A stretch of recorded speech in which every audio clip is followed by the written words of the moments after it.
जम्मू के रियासी में जो ज़ॉम्बी अटैक हुआ है जिसमें 10 हिंदू मारे गए हैं, 33 घायल हैं, उस पे आप इस खुरपदंतनी का ट्वीट देखें। ह्यूमन ट्रेजेडी लिख के शुरू कर रही है, एकदम कितना फिलोसफिकल सा साउंड कर रहा है ना। उसके बाद कौन इस अटैक में शामिल है उसका नाम लिए बिना ये स्ट्रीकेस्ट ऑफ लेसन स्टार्ट करने की बात कर रही है, और फिर उसके बाद ये अपनी औकात पे जाती है। मतलब इसने जो पूरा ये तामझाम रचा है, जो ट्वीट करा है, उसका जो मेन मकसद था वो ये वाली लाइन थी कि मैसिव सिक्योरिटी लैप्स टू।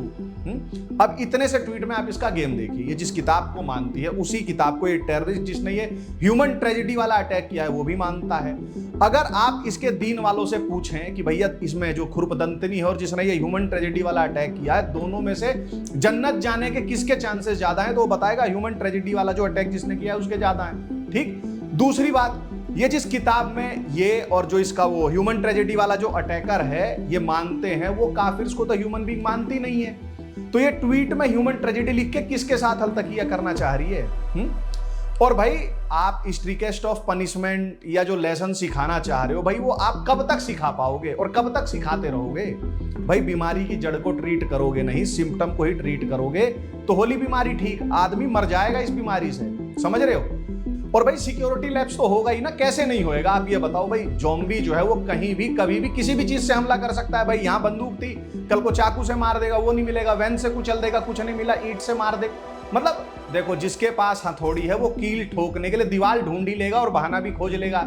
तो ज़ॉम्बी किसी भी प्रकार से कर सकता है ना भैया, तो आप कैसे मतलब फर्क करोगे कि ये अभी ह्यूमन ट्रेजेडी वाला अटैक कर देगा और ये नहीं कर देगा? चलो मान लिया हमने कि फिर इन सब के हिसाब से सिक्योरिटी लैब्स है, तो भैया आप ना हर जो भी लोग हैं सबके साथ एक गार्ड अपॉइंट कर दो। ये पॉसिबल है? भारत की जो पूरी सेना है वो 15-14 लाख के करीब है, और सारी पुलिस वुलिस सब जोड़ दो तो मेरे ख्याल से 50 लाख 60 लाख, चलो 1 करोड़ होंगे, इससे ऊपर तो नहीं होंगे। और भारत में ज़ॉम्बी कितने हैं? तो 22 से 25 करोड़। तो भैया अब इनमें से जो ये हैं जो हूरों के आशिक हैं, इनमें कौन से वाले को तलब लग जाए कि मुझे आज ही अपनी हूरों से मिलना है, और कौन सा कब फट जाए ह्यूमन ट्रेजेडी वाला अटैक कर दे, आप उसे कैसे मॉनिटर करोगे? क्योंकि आप सिक्योरिटी तो 1 करोड़ लोगों को ही दे पा रहे हो ना, उसके बाद तो आप पे कुछ बचा नहीं। पर जो बाकी के काफिर है, क्योंकि काफिर तो सारे के सारे काफिर जो ह्यूमन बींग्स नहीं है, उसमें रवीश कुमार हो, अजीत अंजुम हो, पुण्य प्रसून वाजपेयी हो, या जितने भी हिंदू नामधारी जितने भी घूम रहे, ये भी काफिर हैं एक ना एक दिन तो भैया आप ना इस जो ये जड़ है उस पे सोचें।